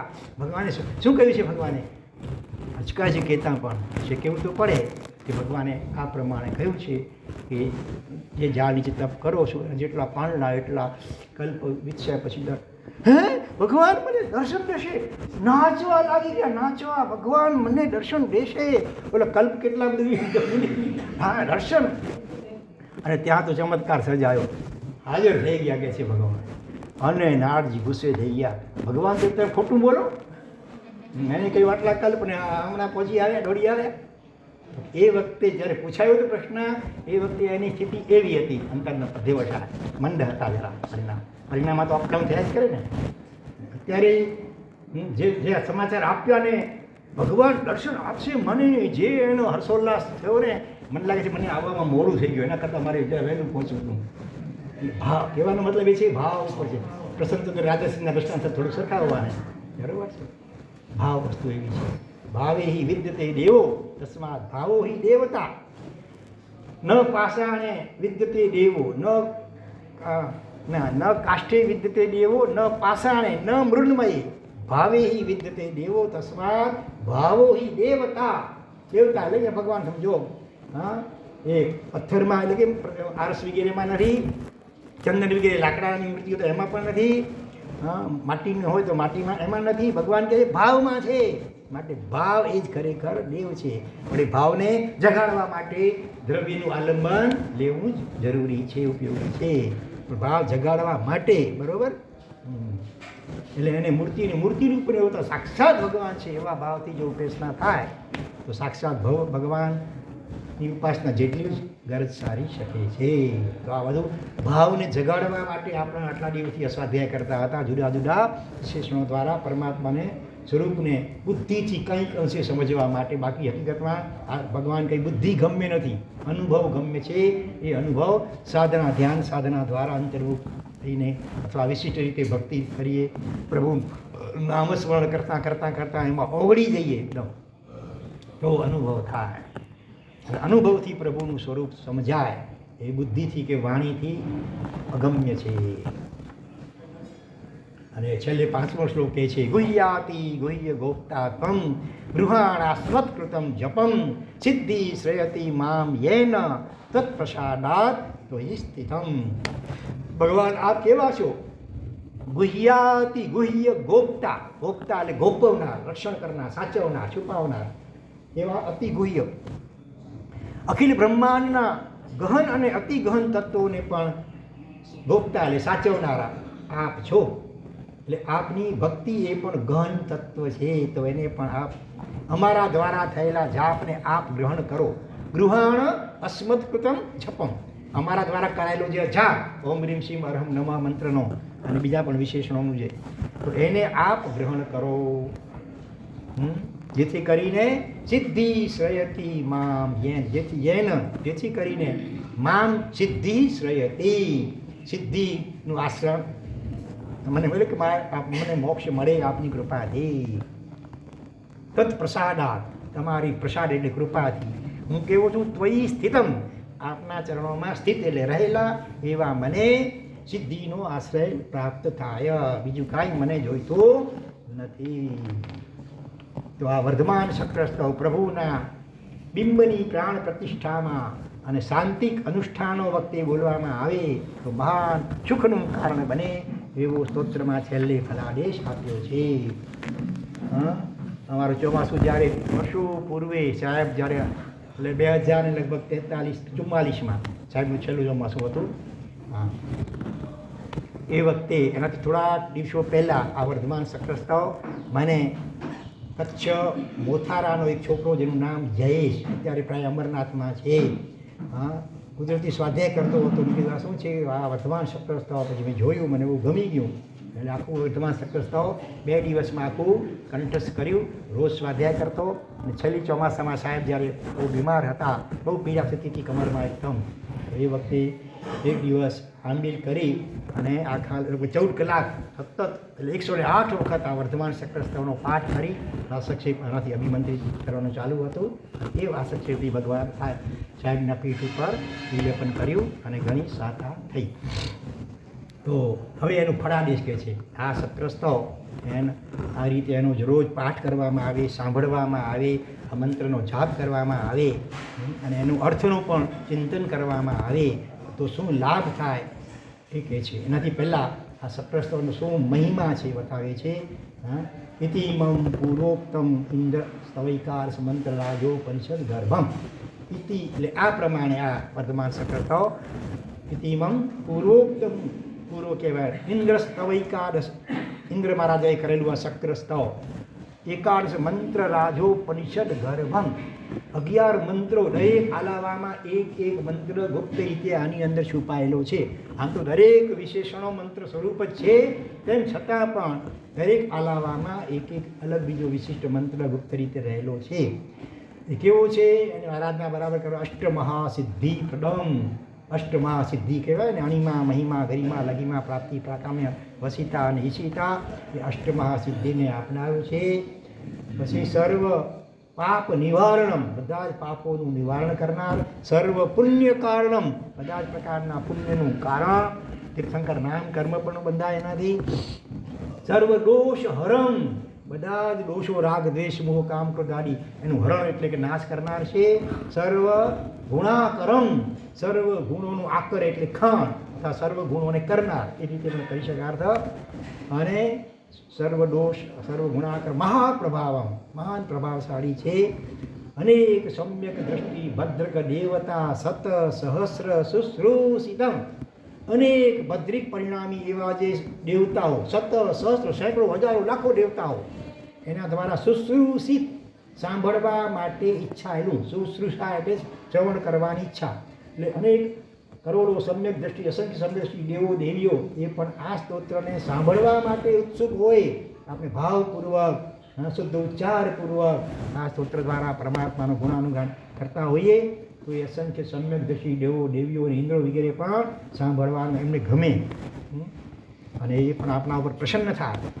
અને ભવાંતરકૃતા અસંખ્ય પુણ્ય પ્રાપ્યમ, ભવાંતરમાં અસંખ્ય પુણ્ય કરેલા હોય ભેગા થાય ત્યારે આ વર્ધમાન શક્રસ્તવ જીવને પ્રાપ્ત થાય, સાંભળવા મળે. સમજવા મળે, આરાધવા મળે, જાપ કરવા મળે, પાઠ કરવા મળે. તો અસંખ્ય પુણ્ય પ્રાપ્ત. સમ્યક જપતામ, સમ્યક રીતે એનો જે જાપ કરે, પઠતામ, સમ્યક રીતે એનો પાઠ એનું ભણે બોલે, પઠતામ, શૃણવતામ, સમ્યક પ્રકારે એકાગ્રચિત્તે ભાવપૂર્વક એનું શ્રવણ કરે ગુરુમુક્તિ, અથવા જેને પણ આવડતું બીજાના મુક્તિ સાંભળે ભાવથી. અને સમનુપ્રેક્ષમાણા, સમ્યક પ્રકારે અનુપ્રેક્ષા એટલે એના અર્થનું ચિંતન કરે, તો જ મન પરો અને ભાવ તો જાગે. નહીં તો હોઠથી બોલતા હોઈએ ને મન ક્યાં ભટકતું હોય તો જોઈએ એટલો પૂરો લાભ ન મળે. બને એટલું એના અર્થમાં અનુપ્રેક્ષા એટલે અર્થનું ચિંતન કરવા પૂર્વક આનું પાઠ કરવો જોઈએ, શ્રવણ કરવું જોઈએ, જાપ કરવો જોઈએ. તો એને શું લાભ થાય? ભવ્ય જીવા, જે ભવ્ય આત્માઓ આ પ્રકારે રોજ એનો પાઠ કરે, અવસરે અવસરે રોજ અથવા અવસરે ભલે શ્રવણ કરે અને મંત્રનો નિયમિત રીતે જાપ કરે, એના અર્થનું ચિંતન કરે, તો એને શું લાભ થાય? તો કે ચરાચરેપી જીવલોકે સદવસ્તુ તન નાસ્તિ યત કર તલ પ્રણયી ન ભવતી ઇતિ. ચર અને અચર એટલે સ્થાવર અને જંગમ, આખા જગતમાં, જગત બે તત્વનું છે, જળ અને ચેતન. તો આ ત્રણેય લોકમાં, આખા વિશ્વમાં એવું કોઈ ઉત્તમ વસ્તુ નથી, સદ વસ્તુ, સારી વસ્તુ, ઉત્તમ વસ્તુ એવી કોઈ નથી. યત કે જે કર તલ, કર એટલે હાથના, તલ એટલે કર્યા હથેળીમાં, પ્રણયી ન ભવતી હાથમાં હથેળીમાં આવી ન એટલે સહેલાઈથી પ્રાપ્ત ન થાય. આખા 14 રાજલોકમાં, જળ ચેતનમાં, આખા વિશ્વમાં કોઈ એવી ઉત્તમ વસ્તુ નથી કે જે આ સ્તોત્રના નિયમિત રીતે વિધિપૂર્વક આ 4 પ્રકારે બરાબર પાઠ કરવો, શ્રવણ કરવું, જાપ કરવો અને અર્થચિંતન કરવું, એ રીતે જે એનું આરાધના કરે એને કોઈ એવી ઉત્તમ વસ્તુ નથી કે જે સહેલાઈથી આમ સામે ચાલીને એને પ્રાપ્ત ન થાય. એને ક્યાંય વસ્તુ મેળવવા માટે દોડાદોડી કરવી ન પડે, પોતાની મેળે સામેથી આવીને ન મળે. આપણને કદાચ અતિશયોક્તિ લાગે પણ આપણે વિધિમાં કચાશ અને ખામી, વિધિમાં અને ભાવમાં જો ખરેખર આ વિધિ અને ભાવપૂર્વક કરાય તો વિશિષ્ટ ભાવ તો થાય છે. છેવટે બાબુભાઈ કડીવાળા થઈ ગયા વિધિકાર, રોજ દેરાસરમાં 5 વખત એકી બેઠકે સળંગ 5 વખત આ સ્તોત્રનો પાઠ કરતા હતા. કેટલાક આત્માઓ ત્રિકાળ સવાર બપોર સાંજ કરે. કાંદીવલીમાં આપણા છે શું નામ, દાઢીવાલા અતુલભાઈ દાઢીવાલા પ્રખ્યાત છે, સીએ છે પોતે, એ પણ લગભગ 3 ત્રિકાળ કરે છે. કોઈ એક વખત તો જાપ કરનારા પાઠના તો ઘણા બધા હશે. લાલા સોપારા હિસ્ટ્રીની અંદર તો દરરોજ આ સ્તોત્ર બોલવા પૂર્વક પરમાત્માના અભિષેક આપણે અહીંયા જેમ કરીએ છીએ ને, ત્યાં તો રોજ આ વર્તમાન સક્રસ્ત દ્વારા જ અભિષેક થતા હોય છે. તો શું લાભ થયો આગળ કે છે? ફળાદેશ 11 ફળાદેશ બતાવે છે. એક તો પહેલું ફળાદેશ આ કે 3 લોકમાં કોઈ એવી ઉત્તમ વસ્તુ નથી કે જે સહેલાઈથી હાથમાં પ્રાપ્ત ન થાય. પછી બીજું શું કહે છે? ભવનપતિ વ્યંતર જ્યોતિષ્ક વિમાન વાસીનો દેવા સદા પ્રસિદ્ધંતિ. 4 નિકાયની ભવનપતિ અને વ્યંતર નીચે છે, જ્યોતિષી અને વિમાનિક ઉપર છે. 4 નિકાયના દેવો સમ્યકદર્શી દેવો એના ઉપર પ્રસન્ન થાય, એની કૃપાના પાત્ર બને. અને માટે વ્યાધયો વિલીયંતે, વ્યાધિ બીમારીઓ રોગો બધા વિલય પામે, નાશ પામે. વ્યાધયો વિલીયંતે. પછી પૃથ્વી તેજો વાયુ ગગનાની ભવંત્યનુકૂલાની. પૃથ્વી એટલે પાણી, તેજ અને વાયુ, અને ગગન એટલે આકાશ. આ 5 મહાભૂત કહેવાય બરોબર. પૃથ્વી, પાણી, વાયુ, અગ્નિ, આકાશ એ અનુકૂળ બને છે, ભવંત્યનુકૂલાની. અને સર્વ સંપદા મૂલમ એટલે કે એને ધરતીકંપથી નુકસાન ન થાય, પાણી સુનામી આવે, વાવાઝોડા આવે એને નુકસાન થાય, એનાથી એ બચી જાય. આ રીતે જે આરાધક હોય તો એને કોઈ આવી તકલીફો થાય નહીં. પાણીમાં ડૂબી ન જાય, સમજો, પવનના વંટોળિયામાં પણ સપડાય નહીં. અને સર્વ સંપદા મૂલમ જાયતે જીનાનુરાગ. સર્વ સંપત્તિઓનું મૂળ શું છે? જીનાનુરાગ.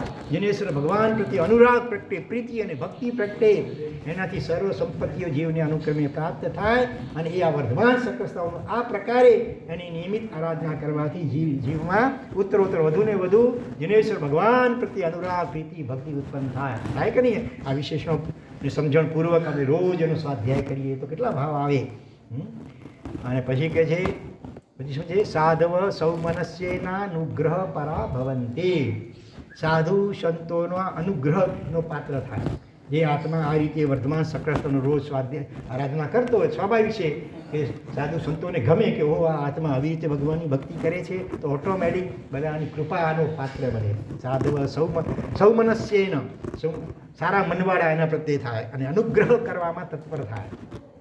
અને ખલાહા ક્ષીયંતે, ખલ એટલે દુર્જન પુરુષો ક્ષય પામે, એટલે અહીંયા દુર્જન પુરુષોની દુર્જનતા, એના પ્રત્યે જે દુર્જનતા, એ દુર્જનતા નાશ પામે. દુર્જન પર એનો મિત્ર બની જાય, શત્રુ પણ મિત્ર બની જાય. ખલાહા ક્ષીયંતે જલ સ્થળ ગગનચરા ક્રૂર જંતુઓપી મૈત્રી મયા જાયંતે.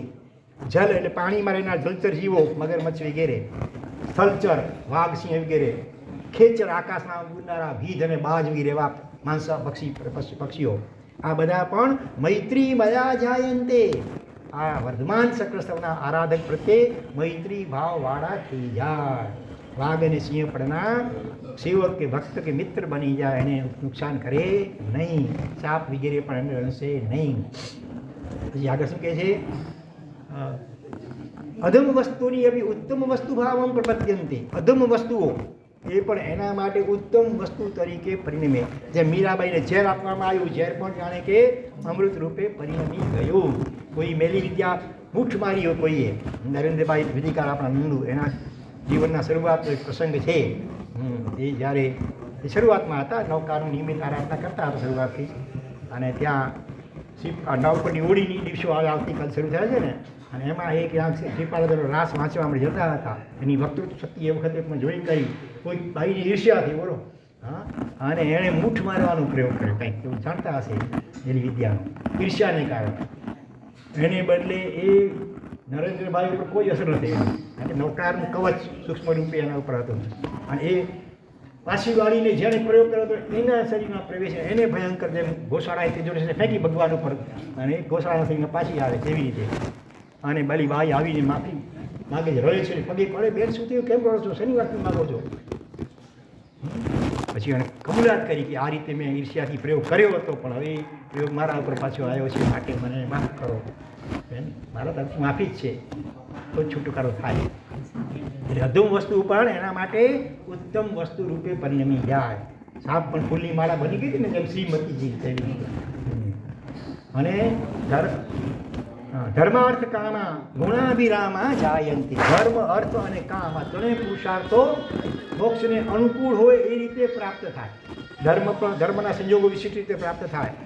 અર્થ એટલે સંપત્તિ વગેરે, અને કામ વિષયો બધા એ પણ એને અનુકૂળ બધા મળે, છતાં પણ શાલિબદ્ધની જેમ ઉપયોગ પણ કરી શકે, અને અવસરે એનો ત્યાગ પણ સહજતાથી કરી શકે.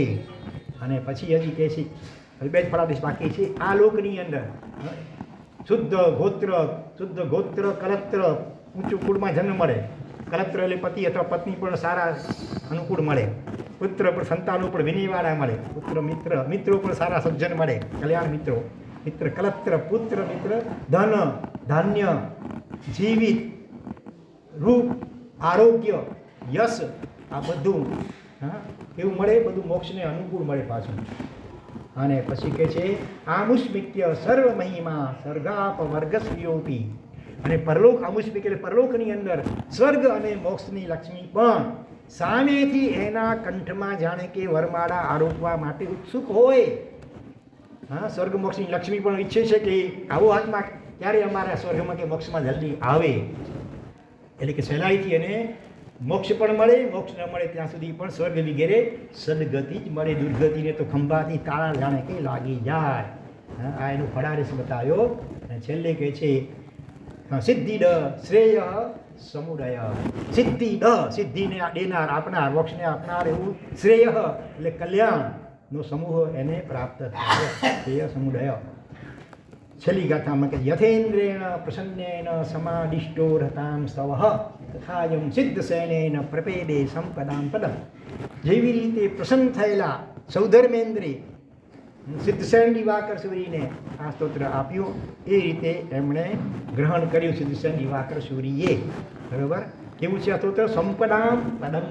બધી સંપત્તિઓ, બાહ્ય અને આભ્યંતર બધી સંપત્તિઓ, લક્ષ્મીઓનું પદ એટલે કે સ્થાન, એવું આ સ્તોત્ર એ પ્રસન્ન થયેલા સૌધર્મેન્દ્રે સિદ્ધ શિવેન દિવાકર સૂરી આચાર્ય ભગવંતને આપેલું. આ રીતે છેલ્લા શ્લોકમાં ઉલ્લેખ થાય છે. તો આ રીતે આપણે આ વર્ધમાન શક્રસ્થ વ્યાખ્યાનમાં પહેલી વાર મેં લીધું છે આ રીતે હો. આ સ્વાધ્યાય તો અમે રોજ કરતા હોઈએ પણ આ રીતે વ્યાખ્યાનમાં આખું પહેલી જ વાર લીધું. વિનાગ્ન બોલાવી હાર્દિક મિચ્છામિ ડુક્કડમ. ઓમ શાંતિ શાંતિ શાંતિ. ગણે લોકના સર્વે જીવોનો કલ્યાણ મંગળ અને શીઘ્ર મોક્ષ થાઓ. દેવી મંગલ ભાવના પૂર્વક સર્વ મંગલ માંગલ્યમ સર્વ કલ્યાણ કારણમ પ્રધાનમ સર્વ ધર્માણામ જૈનમ જયતિ શાસનમ.